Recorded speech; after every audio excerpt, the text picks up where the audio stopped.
பாடலில் உள்ள கிரக அமைப்புப்படி ஒருவருடைய ஜாதகத்தை நம்ம எடுத்திருக்கோம். அவர் தான் ரமண மகரிஷி ஐயா அவர்களுடைய ஜாதக அமைப்பு.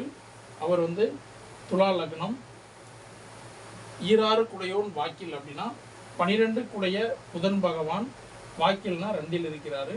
அதுக்கடுத்து சசியும் கேதுவும், சசி என்றால் சந்திரன் சொல்லியிருக்கேன். அப்போ சந்திரனும் கேதுவும் சேர்ந்து இருக்கிறாங்க.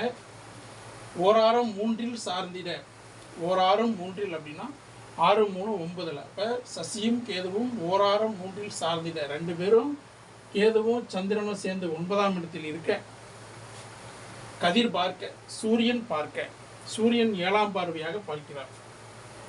7ஆம் பார்வையாக சந்திரனையும் கேதுவையும் பார்க்கிறார். அதுக்கடுத்து உதயம், உதயம் தன்னை பேரான பொன்னன் நோக்க, உதயத்தை குரு பகவான், பொன்னன் என்பது குரு பகவான், குரு பகவான் 9ஆம் பார்வையாக லக்னத்தை பார்க்கிறார். அப்படி பார்க்கக்கூடிய அமைப்பு உள்ள நபர்கள் பெருஞானி சீவன் முக்தனுடைய ஜாதக அமைப்பாக இருப்பதாக சான்றோர்கள் சொல்வதாக இந்த பாடலின் பொருள் நடத்துகிறது.